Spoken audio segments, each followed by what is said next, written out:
Hey everybody, Eric Worre here. Welcome to Network Marketing Pro. And today we've got a special guest. If you don't recognize her already, this is the one and only Mel Robbins. How you doing, Mel? I'm all right. Actually, I'm fantastic. You're actually fantastic. Yes. She is fantastic. This woman is a powerhouse. And she spoke at our recent GoPro Recruiting Mastery event. I first heard of her because I spoke at a company convention, a network marketing company convention, and we didn't meet that day, but you had spoke earlier in the day, and everybody was raving about 5-second rule, the 5-second rule. And I'm like, what the heck is a 5-second rule? Because I hadn't heard about it. And I had tons of people like rushing up to me that day at the airport, everywhere. It's like they're like, sorry, it's 5-second rule. I have to talk to you because it's in the 5 seconds. So once I heard about the concept, okay, I was really intrigued because it was an interesting thought. It's like a Malcolm Gladwell thought. I love that you said that because I have a brain crush on him. Do you? Yes. Like he has his 10,000, whether it's the tipping point thought, right, or the 10,000 hours yep, thought in order to become an expert. These little tiny things, I don't even remember most of the rest of the book, but I remember that. Right. And it made an impact. Mm-hmm. And it stayed with, it was sticky. And I watch people that have engaged in the 5-second rule, and it's sticky. Yes. It is. It changes the way fundamentally that they look at life. Yes. So tell me how this whole thing, where did it come from? Oh, it came from the worst moment of my life. So the 5-second rule is one of those amazing things that, first of all, it's so simple, so obvious, and on some level, I'm just going to come right out and say it, it's kind of stupid when you first hear it, and I don't want you to make the mistake of dismissing the power of this thing because it sounds a little silly, obvious, or stupid, because there's some ridiculous science behind it. So the bottom line is, short story, 2009, like a lot of people that are watching, my husband and I hit rock bottom. Financially, facing bankruptcy, we were fighting all the time, the liens started to hit the house, and I developed a habit of hitting the snooze button. Now, in the scheme of life, having a habit of hitting the snooze button and getting up late and kind of starting your day off on the wrong foot, it's not that big of a deal in theory, but what you know and what you absolutely are teaching people around the world is that it's actually the smallest moves in your routine and the discipline and the decisions that you make every day that turn you from somebody that just is thinking about doing something to somebody who's a pro at doing something. And so for me, I had this habit of hitting the snooze button all the time, and I was very frustrated because I knew what I should be doing. I knew that successful people don't hit the snooze button every morning. You know, I don't think Richard Branson lays in bed and hits the snooze button 3 or 4 times and then picks up his phone and mainlines Facebook. He's not doing that. You're not doing it either. I knew that at this point in my life, I should be out looking for, another opportunity. I should be reaching out to friends. I should be exercising, but I wasn't doing it. And you see, this is something that the 5-second rule will help you do. It's going to help you bridge the gap between knowing what to do and actually getting off your butt and doing it. And it does it in 5 seconds flat. So what happened, and this is a really dumb story, but this is actually what happened, is I got inspired because I saw a commercial that had a rocket ship launching. And I thought, harebrained idea, I'm just going to launch myself out of bed like a rocket tomorrow morning. I'm going to count backwards like NASA. So the next morning, liens on the house, fighting with my husband, all kinds of problems, feeling like a loser. The alarm goes off. I immediately feel like I don't want to get up, but I started counting backwards, 5, 4, 3, 2, 1. And then I stood up. And that was how I discovered it. And I'm going to be honest with you. For the first 2 to 3 years, Eric, that I used it, I had no clue why it worked. It was as if somebody had handed me a magic wand and suddenly I had control over myself. Because what happens when you first start using the 5-second rule, and the way that you use it is this: the moment that you have an instinct to act on a goal, so it's one of those should moments. You know, if you obviously listen to Eric, so you know what you should be doing to grow your business. So all day long, you're going to have that instinct where you're like, oh, this is a cold prospect marketing moment. Here we go. Oh, act like I'm in a hurry and compliment the person. And, you know, if I could, would you? Like, you know the steps to do, right? But the problem is you stop and think. And the moment you stop and think, you're going to get trapped there. So the 5-second rule, you have a should moment. You know what Eric's taught you to do. 5, 4, 3, 2, 1, move. Now, what happens when you count backwards, and this is why the rule is crazy, is you're actually leveraging an amazing amount of silence. It's not just a silly little mantra to do. You're manually switching the gears in your brain. So I didn't know this in 2009. All I knew is suddenly I was getting up on time. Suddenly I would 5, 4, 3, 2, 1 and walk out the door and get to the gym. I would 5, 4, 3, 2, 1 and get in the car and drive to the bank and deal with our financial issues. I would 5, 4, 3, 2, 1 and stop myself, Eric, before I snapped at Chris or the kids. I would 5, 4, 3, 2, 1 and I would put down the bourbon and walk away after 1 Manhattan, because we all know that after 2, you're not that nice. So nothing good happens. As my husband likes to say to our teenage daughters, nothing good happens after midnight, so make sure you're home by then. Right, you know, right. And you know, nothing too great happens for sure after the second Manhattan, and in my case, not so great after the first one.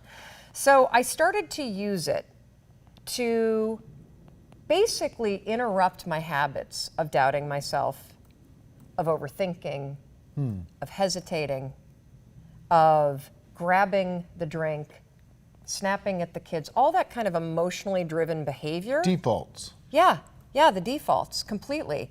It's a way that you can, in a moment where you have that inner wisdom of knowing what you should do, because we all know what we should do. It's actually a tool that you can use to interrupt the default behaviors that are encoded in your basal ganglia. Count backwards, 5, 4, 3, 2, 1. It does a bunch of remarkable things at once. Number 1, it interrupts the habit loops in your basal ganglia. What's a basal ganglia? Basal ganglia is the interior part of your brain. It's the part of the brain where all of your default behavior patterns are encoded. Okay. Everything from procrastination to self-doubt to anxiety to the way that you pour your coffee to whether or not you write with your right hand. All your programming stuff. Correct. So when I use the word habits, this was all new to me. Habits are nothing more than behaviors that you can do without thinking about them. And 50% of your day, what we know based on research, is about 50% of your days, you're in a default mode. You're on autopilot. Your body is basically just executing habits all day. From how you pour your coffee to how you pull on your pants. You probably put on one leg before the other. You don't even think about it. You do it the same way every day. Believe it or not, self-doubt, hesitating, telling yourself you're afraid to talk to your friends about your business, overthinking the list of calls that you need to make, those can become habits, patterns that are default behaviors that you repeat over and over without even realizing you're doing it. So fascinating, because inside of the network marketing space, it's got to be everywhere in the world. But we deal with people in network marketing, right? All the time. They have hopes and fears. That's why they joined. Yes. And you see some people that just are paralyzed, absolutely paralyzed, and don't know why. They're like, I'm stuck. I just can't seem to do it. And another day goes by and they didn't get fired. They didn't get kicked out of the business. So they can repeat that behavior, but their self-esteem drops and drops and drops and drops. Yes. And they're like, I know what I need to do. Why can't I make myself do it? I know why. Okay, so let me see if I can explain this very succinctly. So the problem is that you have a habit of getting stuck up here. You will never grow your network marketing business by thinking about it. It's not happening. And what I can tell you based on years and years of research, because in trying to figure out why does something 5, 4, 3, 2, 1 so simple create such profound change at not only a behavioral, but a neurological and a mindset and a habit level for people all over the world. The reason why you're having an issue if you feel paralyzed or stuck is because you spend too much time thinking. And thinking too much itself becomes a habit. Now, here's what I want you to understand. The only cure for paralysis, the only cure for fear, the only cure for feeling insecure, the only cure for feeling like a loser, like you're going to fail at this thing, the only cure for the hopes and dreams is action. That's it. And so I love the 5-second rule, and it's so important for you to understand in your business and start to use it, because it's not a tool for thinking. Right. It's a tool for action. It's a tool that teaches you to catch yourself the moment you start overthinking and feeling paralyzed and doing one of those, this isn't going to work, or you go down and you start thinking about all these things and talking yourself out of it. 5, 4, 3, 2, 1. It is how you interrupt that pattern of feeling paralyzed. You quiet the self-doubt, you quiet the paralysis, and then you do something humongously important. By counting backwards 5, 4, 3, 2, 1, you have just woken up your prefrontal cortex. Now, the prefrontal cortex, see his beautiful forehead right here? One. Yeah, right there. That's why he's so successful, because it's big and he uses it all the time.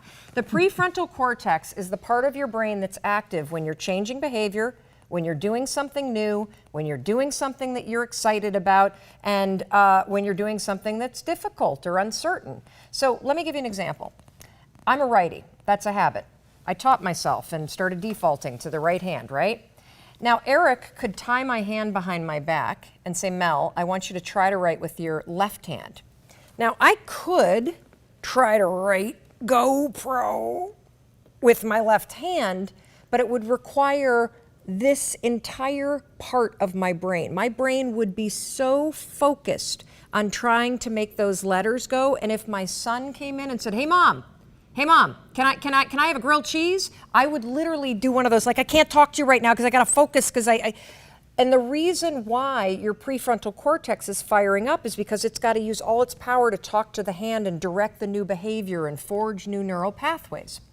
So what happens when you count backwards, 5, 4, 3, 2, 1, is you interrupt the default part of your brain that runs on autopilot, and you awaken the part of the brain that you need in order to change or do something new or scary or uncertain.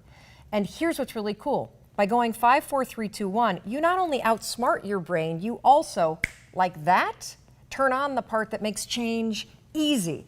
Look at the special forces.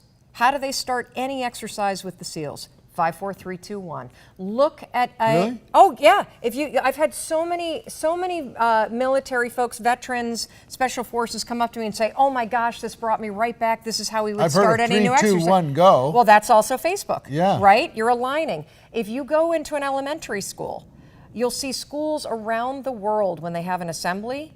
The principals and the teachers, they start going 5, 4, 3, 2, 1. Before we started, the sound guy. Yes. Did a Yes. 5, 4, 3, 2, 1. Well, see, you don't count up, by the way. Don't count up. It won't work because you can keep on going. You'll be Right. like, yeah, I don't want to do that. And the other reason why counting backwards works is because you don't do it all the time, so it's not a habit. So it requires focus. And here's what's really cool. So let's say you're insecure. We had a woman write to us after being at your GoPro event and seeing me talk about the 5-second rule for 20 minutes. She said, I'm an extrovert, but doing that walk up to strangers, do the cold prospect marketing piece, she said, I just couldn't make myself do it. You used the word paralysis, Eric. I would see somebody, I would know that I should go walk over, and I knew all the steps, but I would suddenly feel paralyzed, and I'd start to doubt myself. She said, I started using the 5-second rule to push myself through that self-doubt. She said, in the beginning, it's shocking because you find yourself doing this stuff that normally you don't do. And she said, the thing that happened over time, and this is the thing that's super cool, is that over time when you use it, counting backwards 5, 4, 3, 2, 1 will not only help you interrupt your self-sabotaging default patterns, but it becomes what psychologists and neurologists call a starting ritual. A starting ritual is a positive pattern that you repeat that triggers your positive behavior. And so what one of your biggest fans wrote to me and said is that she's noticed after about a month of using this, not only has approaching cold prospects and marketing to them and recruiting them into her business become easier, she's also realizing that she's developing confidence. And so this is another really important note about building your business. So I used to believe that confidence was like a personality trait. Not so at all. Confidence is a skill. It's a skill that you build through action. In fact, this is advice that dates all the way back to Aristotle. And there's a very famous psychology professor by the name of Timothy Wilson that's written a lot about confidence. And Aristotle, the saying back to Aristotle used to say, do good, be good. Meaning if you do good acts, you'll start to become good. You do things with action, your mind follows. And so what Timothy Wilson talks about is just thinking. See, when we talk about mindset, yes, thoughts are important, but for those of us that struggle with insecurity, with self-doubt, with feeling paralyzed, it's really hard to think yourself out of that hole. Mm-hmm. The fastest way to change your mindset is by taking action and proving to yourself through 5, 4, 3, 2, 1, one action at a time, that you can rely on yourself. When this woman was going 5, 4, 3, 2, 1 and pushing through paralysis, what she's doing is really important, and it goes way beyond building her business. She's proving to herself that her dreams matter enough to her and she can rely on herself. She's proving to herself that no matter what she might feel in her body or what excuses she might have, that she actually can rely on herself to make it happen. And there's nothing more powerful in life than when you dig yourself out of a mental hole and you become the kind of person that doesn't default to thinking, but that actually defaults to self-trust and to taking action on your dreams. And all you need to do to grow your business is listen to this guy. Like, take every single one of the steps, take all the tools. This is another thing that people do, right? Mm-hmm. You get handed all these amazing tools. You don't do anything with You don't do anything. Or it's the tools problem. I don't like the tools. I don't want to use the tools. I don't like these conversations. They may work for him, but they don't work for me. Right. That's another default pattern. You've gotten used to complaining instead of taking action and trying. Let me ask you a question about this. So I'm a big believer in action does help you build self-worth, self-confidence, your own self-esteem. Yes. So a person is out there and they're like a scared little mouse right now. They're nervous. Yes. But they're like, okay, Mel. Yes. I'm going to give it a try. Next time I feel this little thing like, nope, I'll do it later, I'll do it someday, I'll do it whatever. I'm going to do 5, 4, 3, 2, 1, I'm just going to do it. Yes. And they do it and it blows up in their face. Great. So, because sometimes the scared little mouse, when they go 5, 4, 3, 2, 1 and the lion goes rah, and they go right back into their hole and then don't come out again. Yes. So I know my answer to this. Okay. What's your answer to building this new muscle? Yes. Okay. So my answer to this is I don't look at life ever as things that you succeed or fail at. I look at life as confidence in my mind and your dreams. They hinge on your willingness to try. That's it. And if you're willing to 5, 4, 3, 2, 1 and make a 5-second decision and push yourself to try, you're either going to succeed or you'll survive. Mm-hmm. But either way, you just took one small step closer. I want you to consider something. Being 41, going to a really fancy Ivy League school, having a law degree, living in a really expensive neighborhood, and facing the prospect of not only blowing up our entire lives, but also taking a lot of other people's money with us as a bunch of businesses that we had were failing. That was as big of a failure that I have ever faced in my entire life. Mm-hmm. And if I hadn't had that happen, I would never have discovered the 5-second rule. And I think here's the other reason why I love this simple rule so much is that, again, I'm going to go back and start with a simple premise. You're really smart. You may feel paralyzed. You may have self-doubt. You may be nervous about your ability to make your dreams come true. But the truth is, you're actually really smart and you know what to do. All we got to do is train you to take action. Do what you know. Yeah, do what you know. And this is a tool that will get you out of the habit of thinking. You know, here's one other point that I want to talk about real quick, and I want to come back to the word that you said, paralysis. Yeah. So one thing that's really important to understand about life, and this was new to me, is that we cannot control what happens in our bodies. Meaning, whatever you feel in a moment. I'm going to give an example. So once one of your favorite people, like if you could go see anybody in concert, who would it be? Oh, gosh. Alive or dead? Doesn't matter.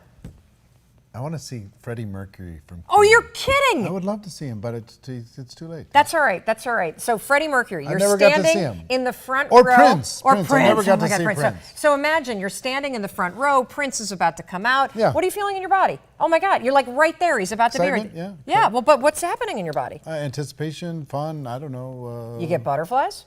Yeah, probably. Kind of stomach a little rumbling. bit. Maybe a your little. armpits start sweating a little bit. Maybe. Palms get a little clammy, right? Maybe your throat gets a little dry. Your heart starts to race. He's excited because Prince is about to come out. Now, let's talk about me.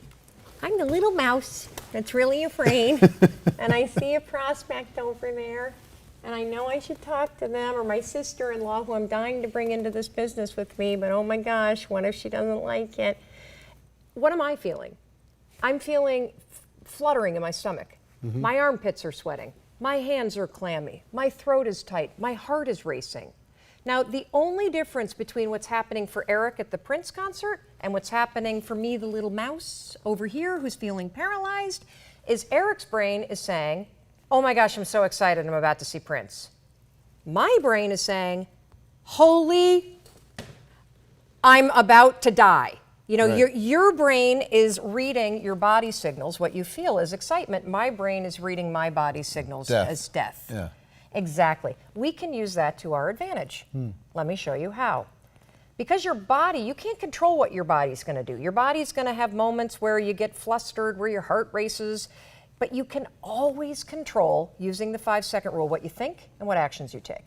So if you're in a situation where you start to feel the body sensations, right, of the stomach, the heart race, the tight throat, the sweating, remember the first rule. Excitement at a Prince concert, fear of talking to somebody you don't know about your business, exact same body sensation. Only difference is what the brain calls it. So if you go 5, 4, 3, 2, 1, you interrupt your brain from actually calling it fear. When you hit 1, I want you to have a thought. You can do two things. You can either have a thought, a vision, something very kind of specific about what you do as your ritual when you close a piece of business. What do you do when you bring on somebody? What do you do when you just have a great conversation? How proud you are of yourself that you shared this thing, that you're a rabid fan, this service or this product. So have that vision in mind, and what happens is you stabilize your mind and your body, because your mind now goes, oh, her stomach's upset because she's excited to go talk about this. Now here's a second thing that you can do. So in the situation where you feel nervous, or maybe you're already in the middle of a conversation, so you're like the little mouse and you've done an amazing job and you found some 5, 4, 3, 2, 1 courage, and now you're having the conversation and now you're up in your head. You're not in the conversation anymore. You're not asking questions. You're not, kind of thinking about just setting up when, if they're interested and setting a time and then getting out of there like Eric trains you to do. You start thinking, catch yourself, 5, 4, 3, 2, 1 before you start to get nervous about it. Then you can use research out of Harvard. This is a really interesting study that you can find if you Google reappraising performance anxiety. They studied people before taking a test, before singing karaoke, before running a track meet, and they taught them to do one thing. Right before you're about to do something and your body does the, I'm at the Prince concert and I'm excited, or I'm terrified because I'm going to talk to somebody about my business and I'm afraid, 5, 4, 3, 2, 1. They didn't use the 5-second rule in full disclosure, but what they taught people to do is to say, I'm excited. I'm excited to go talk to this person. I'm excited to take this test. I'm excited to get to know somebody and make a new friend. Because you also talk about the fact that, you're not really you're not necessarily first and foremost selling. If you're thinking more about gathering new friends that are really interesting and sharing this thing you're rabid about, you win, full stop. I'm excited to talk to this person. I'm excited to get to know somebody. I'm excited to find out what that person's doing. Immediately switches how your brain reads what your body's doing. Immediately. Interesting. And if you use the 5-second rule first, 5, 4, 3, 2, 1, and you start saying, I'm excited to do X, Y, Z, you've now awakened the prefrontal cortex and made it easier to change. So I have a couple core beliefs. Yes. One is a positive belief about myself, and the other one's not as positive a belief about myself. Okay, here we go. The positive belief is this: I never lose. I never lose. I win or I learn, one way or the other. I love that. In every experience, I'm always going to end up better. Yes. Okay, so that's my core belief on one side. The other belief is that I'm an introvert, and introverts hoard their energy. You know what I mean? Because getting around another crowd, it makes you, it drains your batteries. Yep. Like a faulty iPhone or something. Yep. So they end up hoarding their energy. They protect their energy. They're like, they know they should, but do I want to lose my energy by going and doing that? Yes. So you start this process. Yes. So part of me is, I have to psych up. Like when I'm going to go recruit, in full disclosure to everybody, if I'm as a distributor, I'm retired, permanently from that now, serving the profession. But Yep. if I was a distributor, when I was a distributor, I would have to psych up. And it's like I was putting recruiting clothes on, and I'm going to go for 30, 60, 90 days, and that's all I'm going to do. And I'm staying in that zone. Yes. And that was my coping mechanism. I would not call that a coping mechanism. To making me do it. And then I would take the recruiting clothes off and I go, oh, thank God that's over. Now let's work together. Let me work with you now that you're in the business. I would like to blow your mind a little bit. Okay. So first of all, I love that you're sharing this because I would imagine that a lot of people are surprised, to hear that you're an introvert. Because introverts and extroverts, it really has more to do with whether or not being around other people energize you or it really drains you. What are you? I'm definitely an extrovert. Okay. Definitely an extrovert. And I'm married to an introvert. Okay. So he needs to stare at the wall sometimes, like I do. Oh, yes. Yeah. There are times that he sees me coming and he is running in the other direction. Not you right now. But one of the things that I want you to realize is that you said that one of them was a positive and one of them was a negative. You actually just explained what psychologists call acting out of character. So your personality has both fixed and actually flexible traits. So there are aspects of your personality that you get drained being around a ton of people, that I tend to get more energy, that tend to be fixed. But there are pieces of your personality where you can act out of character if it is in pursuit of a higher purpose. Yeah. So for those of you that keep saying you're too introverted to be successful in this, it's garbage. So let me give you an example. If your kid or your dog fell in the river and you were afraid of fish, you could act out of character and jump right in there and save them because it's in pursuit of a higher purpose. Right. And just like Eric explained, he came up with a way to psych himself out. Believe it or not, a tremendous number of CEOs and of college professors are actually introverts. They act out of character when they're teaching a class because it is in furtherance of their higher goal of wanting to connect with people this information. So not for 1 second are you allowed to use the excuse that you're introverted. Because the thing about introversion is that yes, it has a lot to do with what you need to do to restore yourself in terms of your energy, but your dreams are your responsibility. And when it comes to your dreams, you have the ability to act out of character. And whether you do something like Eric's talking about where he has things that he does that psych himself up, maybe it's listening to music, or it's going exercise, or cold showers, or whatever it may be that gets you going. You can create your own ritual. You can use the 5-second rule. There are strategies that you can use intentionally, and this is about being pro. Are you going to sit around and hope that you're lucky and your dreams fall out of the sky, which we know doesn't work?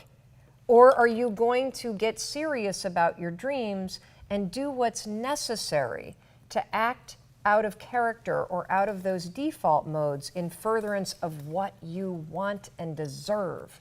Now, here's one of the biggest lies, I think, in the world. And I'm interested to get your take on this. It's just do what you love. Only what you love. It's the biggest lie ever. Like, find what you love and you'll never work a day in your life. It's the biggest bunch of nonsense I've ever heard, because an Olympic athlete loves the goal of being able to win the gold medal. But they don't love all the training. No. You know, you love to contribute to the lives of other people, but I'm sure it wasn't. I hate the travel. It wasn't wonderful being on the airplane today. No, it was not. Definitely not. So some people, as soon as it gets a little tiny bit uncomfortable, they go, well, they told me to find what I love, and I'm not loving this. Well, so they say, I'm out. I think that you could give, there's some great advice in there, which is, first of all, yes, it's true. Love the objective. Yes, well, love the dreams and find things that you do love about what you're doing. Yes. Maybe it's the connecting with people. Maybe it's the fact that you're just such an incredible fan of the stuff that you're using and that you're selling and sharing with people, that's the piece that you love.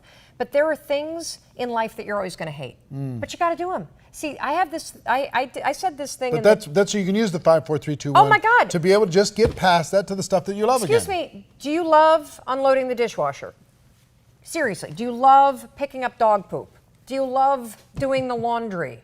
Do you love getting up at 4:30 in the morning and driving hockey carpool for your kids? No, you do it. You do it anyway. And so, one of the things about life is that it's kind of sad. When we were kids, we had people that just saw greatness in us. They saw potential. They pushed you, they coached you. You had maybe a youth group leader or parents or aunts and uncles or older brothers and sisters or maybe a scout leader or a coach or somebody that saw something in you, a teacher, and they pushed you past your excuses. They made you do stuff you hated. I hated math, hated it.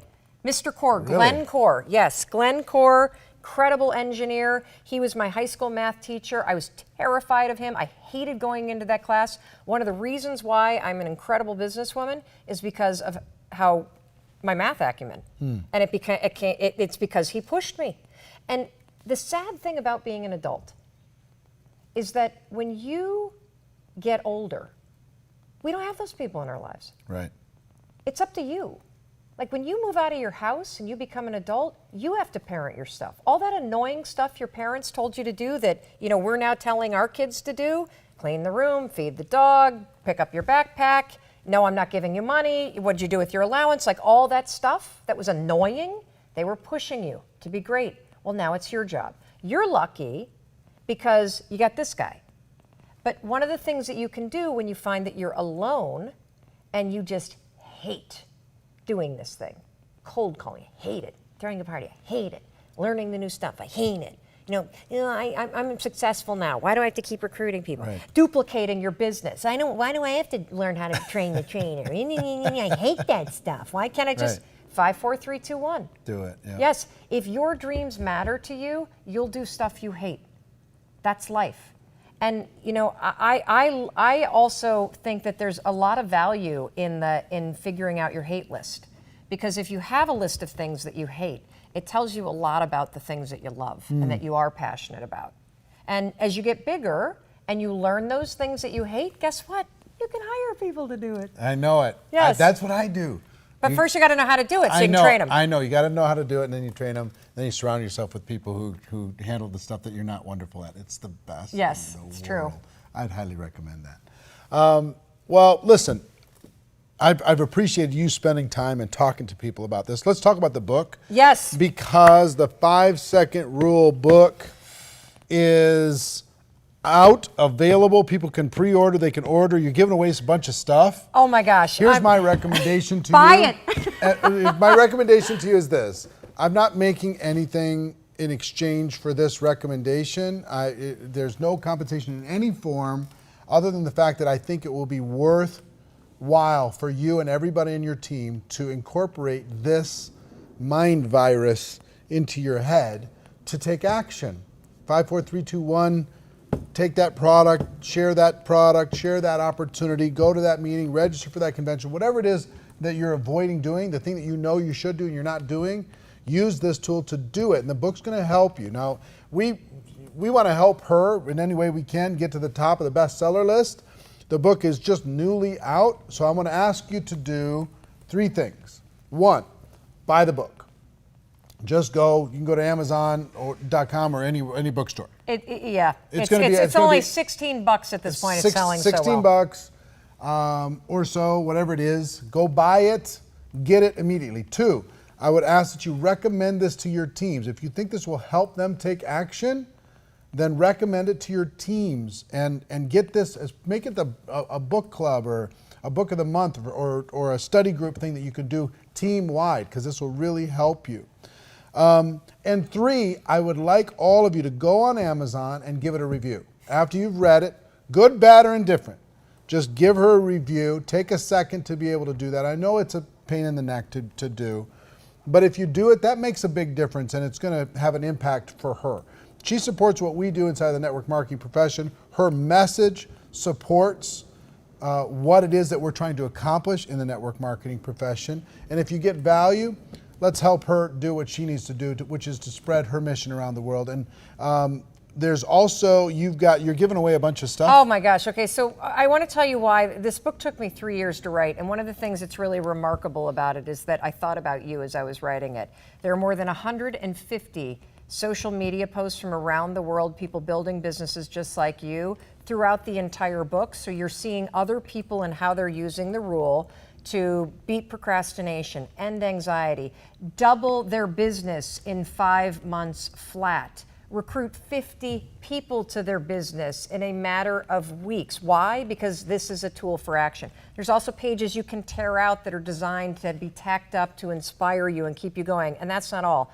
There's a URL in the back of the book. We taped 31 video mentoring sessions that come with this book, that are deeper lessons into the Jedi mind tricks. The 5-second rule is just one of them that I use in my life, my business, my marriage, my parenting, stuff I use to cure myself of anxiety, to, on and on and on. Filmed it at our house, at our office. Hilarious stuff. And that's all free? Oh, it's all free. It comes with the book. And we have something else just for you. What do we have a free gift for you guys. What? We have a course. We have a course that we're giving to you that is called the $1 Million Morning Course, because it's my science-backed morning routine that I do the first 30 minutes of every day, and believe it or not, it does not involve exercise, not in those 30 minutes. Okay. So you're going to go with me through my morning routine as I show you what to do to become more productive in those 30 minutes than you probably are all day long. And I'm going to prove it to you using the science. And so that's how do free they get for it? We have a link? Yeah, you go melrobbins.com/free gift.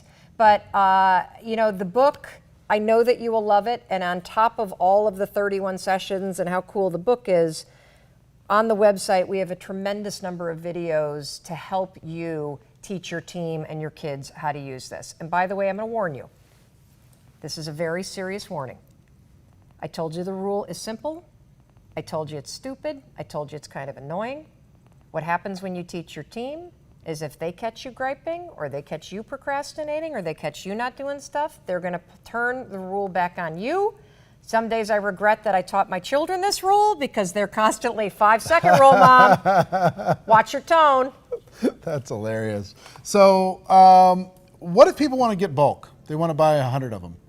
I'll just put you in touch with my publisher and we'll give you a great deal. How about that? So they go to melrobbins.com. Go to melrobbins.com. Go to melrobbins.com/5-second rule is where all the book stuff is, or or go to hello@melrobbins.com, and we do bulk orders all day long. Okay, cool. So if you want to get that for your team, you've got an event coming up, you want to have it at your event and sell it to your team, whatever you want to do, I'd recommend that you do that. So I hope you got some great value here, and if you have, I'm going to ask you to share this with somebody else that might get value. It might be stuck, might be procrastinating, might be looking for the key to break out. But she's given you the secret to unlocking your potential. 5, 4, 3, 2, 1. So I know you're thinking about buying this book, so here we go. 5, 4, 3, 2, 1. Go get it. enjoy your day, and Mel Robbins and I say sayonara. See you later, kids. Thanks for your time.